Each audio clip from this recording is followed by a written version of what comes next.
தமிழகத்தின் வற்றாத ஜீவ நதியான தாமிரபரணி ஆற்று நீரை சுத்திகரிக்க சுற்றுச்சூழல் ஆர்வலர்கள் மேற்கொண்டுள்ள முயற்சி குறித்து விவரிக்கின்றது இந்த செய்தி தொகுப்பு.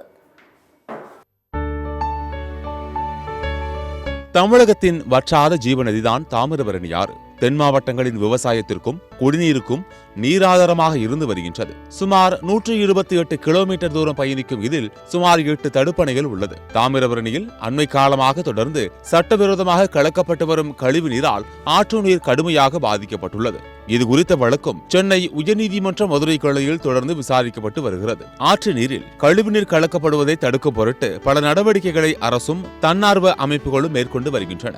அந்த வகையில் சமூக மற்றும் இயற்கை பாதுகாப்பு அமைப்பின் சார்பாக நீர்நிலைகளில் நீரை மாசிலிருந்து பாதுகாக்கும் பொருட்டு இயற்கையாக நீரை சுத்திகரிக்கும் டக்வீட் எனும் நீர் சுத்திகரிப்பு தாவரம் தாமிரபரணி ஆற்றில் விடப்பட்டது. திருநெல்வேலி மாவட்டத்தில் உள்ள எல்லா நீர்களிலும் ஆறுகளின் கரையோர பகுதிகள், குளங்கள், கால்வாய்கள் போன்ற எல்லா நீர்நிலைகளிலும் இந்த டக்வீட் என்று சொல்லக்கூடிய இந்த தாவரத்தை வளர்த்து திருநெல்வேலி பகுதியில் உள்ள நீர்நிலைகளை பாதுகாப்பதற்காக ஒரு முன்னெடுப்பு மேற்கொள்ளப்பட்டுள்ளது.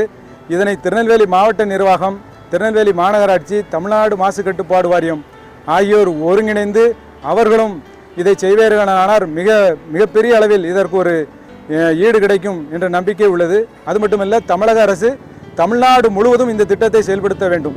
டக்வீட் தாவரம் நீரில் வாழும் மிதக்கும் தன்மை கொண்ட மிகச்சிறிய தாவரம். மிக வேகமாக வளரக்கூடிய திறன் கொண்டது. இதன் காரணமாக ஒளிச்சேர்க்கை மிகுந்த அளவில் நடைபெற்று சுற்றுச்சூழலை சுத்தமாக வைத்துக் கொள்கிறது.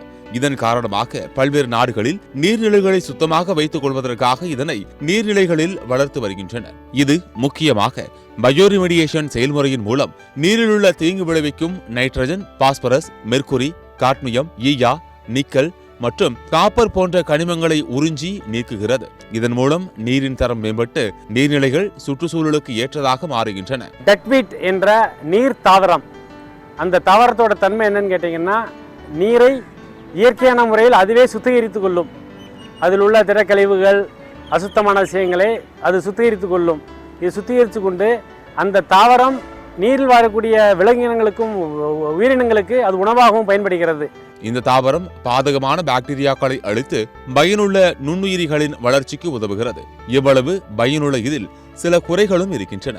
இது அதிவேகமாக வளர்ந்து நீர்நிலைகளை மூடிவிடும் என்பதால் நீரிலுள்ள உயிரிகள் காற்று பற்றாக்குறையால் பாதிக்கப்படலாம் என்றும், எனவே இதன் வளர்ச்சியை சரியான முறையில் நிர்வகித்தல் முக்கியமானது என தெரிவிக்கின்றனர் ஆய்வாளர்கள். இது குறித்து நமது செய்தியாளர்கள் பேசிய சுற்றுச்சூழல் ஆர்வலர்கள் மற்றும் சமூக ஆர்வலர்கள் கூறுகையில், நம்ம ஆறு நம்ம காப்பாற்றணும் அப்படிங்கிற மனநிலையில் ஒவ்வொரு இறங்கினா தாமிரபரணியை கண்டிப்பாக சுத்தப்படுத்தணும். அமெரிக்கா போன்ற மற்ற நாடுகள்லாம் இந்த டக்வீட் செடி இருக்குது. இந்த செடிகளை நம்ம தாமிரபரணி ஆற்றுல அதிகம் வளர்ந்துச்சுன்னா அந்த தண்ணி அள்ளி கூட கோரி குடிச்சிக்கலாம். கிருமிகள் இதை புறமே கட்டுப்படுத்தி, அதனால் மீன்கள் அதிகம் அந்த இலையை சாப்பிட்றதுக்கு அதிக சாப்பிட்டீங்கன்னா உயிரினங்கள் வாழ்றதுக்கு அதிக வாய்ப்பு இருக்குது.